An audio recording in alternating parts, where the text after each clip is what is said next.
we then look at the implications of all of this technology for the future of work, how will this change how we work in the future and the skills that we will need? For me, the analogy I always use when I talk about AI to my customers and clients is that it basically gives you wings. So if you have some of the core skills, some of the 3 C's you talked about, but also subject matter expertise, using AI will just elevate you. How do you see that? So one of the things that is the biggest blocker to AI adoption right now is lack of digital skills. But what I find interesting is that digital skills will actually be more important than your university degree in a couple years. Almost half of the jobs that will exist in less than 10 years, that a lot of them don't even exist yet, will require AI literacy and digital skills. In tandem, there's research that's shown that with AI literacy competency, individuals can expect up to a 42% salary increase. So this represents an enormous opportunity, not only to over-index, I would say, and we see it right now with governments that are really investing in upskilling nationally their citizens, but also in the opportunity that this represents for economic empowerment of groups that otherwise and dangerously might be left behind. We need to make sure that the digital divide that existed with the advent of the internet is not reproduced right now in the AI revolution. And that means a couple things. It means, first of all, making sure that these digital skills trainings are available for free and self-paced.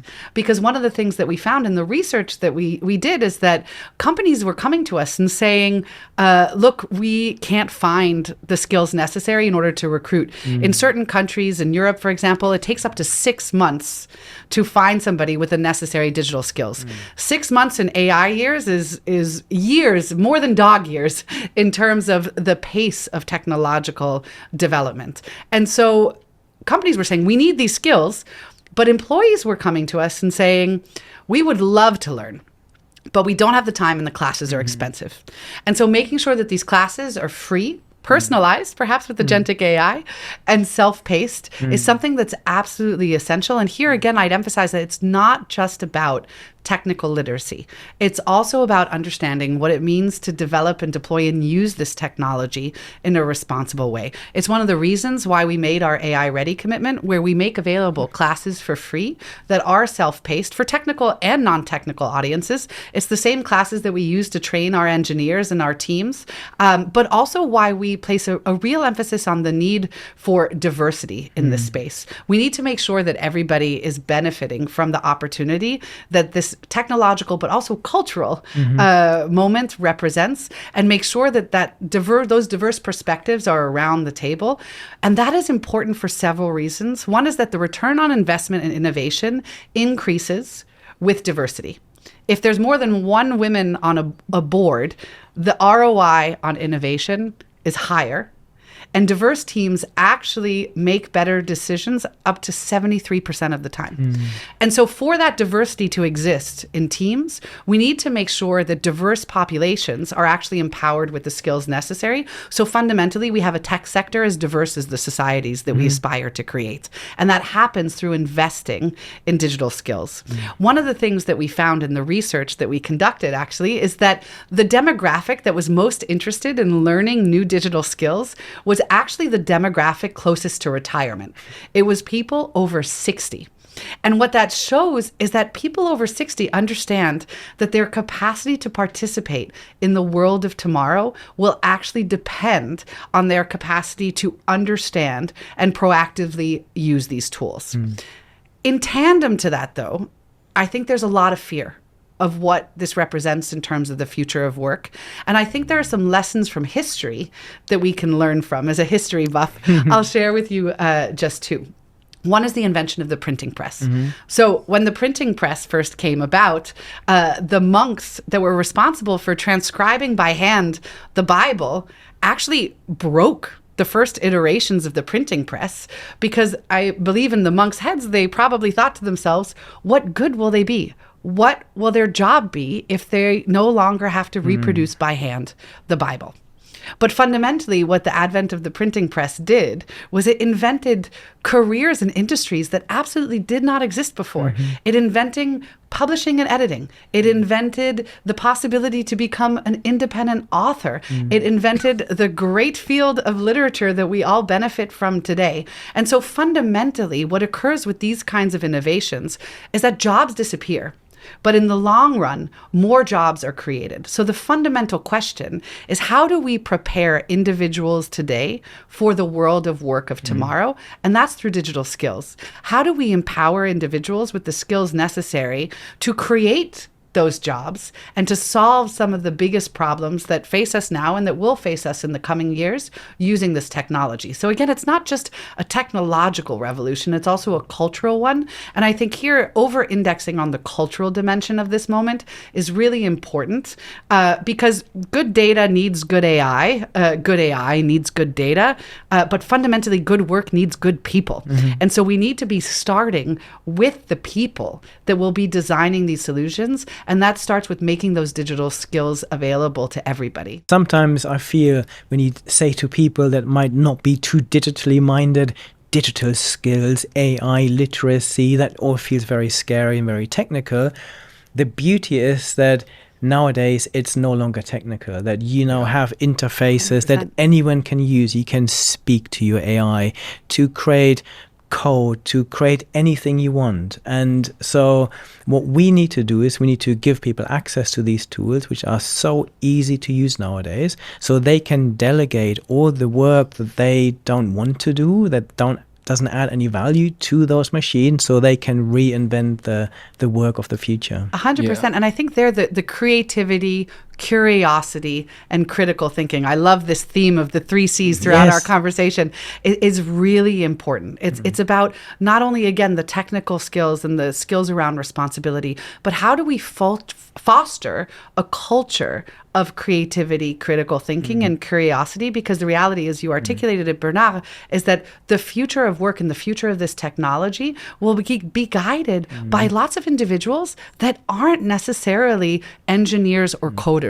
It is becoming easier and easier to speak to an AI and develop a solution that, for example, addresses the question of farming that we talked about earlier with the farmer Matteo in Italy. Exactly. And so how do we make sure that those are the centralized skills and the ways in which we're thinking about this future that fundamentally will be tech-enabled but human-centered? Yeah. When in fact, when Synthesia was started 8 years ago, its founders thought that the platform we were building would be used by video editing professionals, so by people working in film entertainment, advertising. But what we found actually was that it was the adopters of the technology and the platform were people who hadn't made, in some cases, hadn't made a video before in their life, and that's kind of was for us was the key to kind of success, was to build a platform that, to your point, anyone could use. And it took us, 2 years ago, we were about 47% of the Fortune 100 was using Synthesia. Now, in less than 2 years, we're at 90%. And I think that happened because we built this platform that, if you were an office worker and you're kind of building PowerPoint presentations, within a few minutes, you could be building an AI video instead. Whereas, if we had built specifically for like video professionals, we probably would have stayed, a relatively small company targeting a very sort of niche market. But the fact that we built this tool that it can be used by everyone, obviously responsibly and safely, meant that the adoption in the enterprise was just so much faster, because you don't have to be a video professional to use Synthesia. And to your earlier point about sort of investing in skills, I think now it's actually quite funny. Some of these companies, some of the people using Synthesia use it so much that there are job descriptions that say, you used to have 20 years ago, you had to be, proficient in Microsoft Office or these kind of tools. And now as part of the job description, it says, you have to be proficient in Synthesia. And that's kind of a really proud moment, I think, for us. I see such a positive world in the future where actually work becomes more human, enabled by AI. Do you want to leave us with a sentence or final thought on your view on the future of work? What I believe, if we come together across countries and across industry and governments, will be the future of work. And what that looks like is, building on your example of wings, is an AI that allows us to get rid of all of the tasks that nobody wants to do. Nobody wants to fill in paperwork, and that actually returns us and gives us back time to do what makes us fundamentally human. I love that. Which is the creative, constructive, collaborative possibility of us coming together to use this technology to co-create a future that is this tech-enabled and human-centered one. Love it.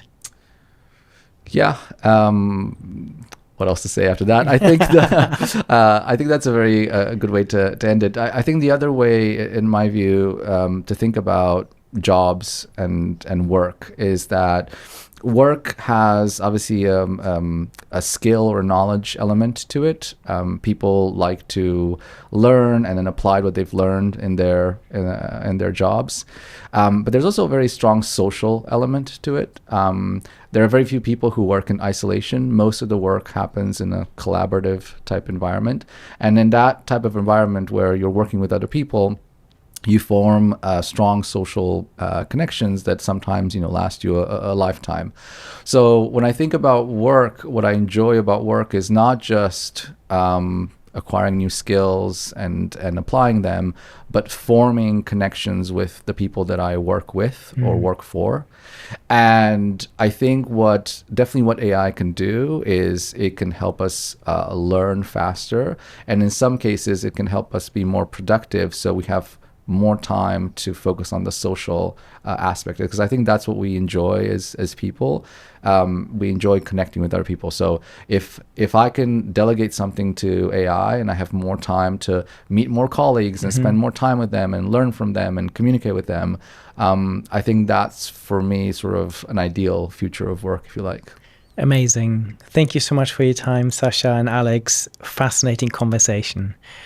For anyone who ever wants to rewatch this conversation, you can simply go to my YouTube channel, where you can find this conversation and hundreds of others on the future of technology. Thank you. Thank you.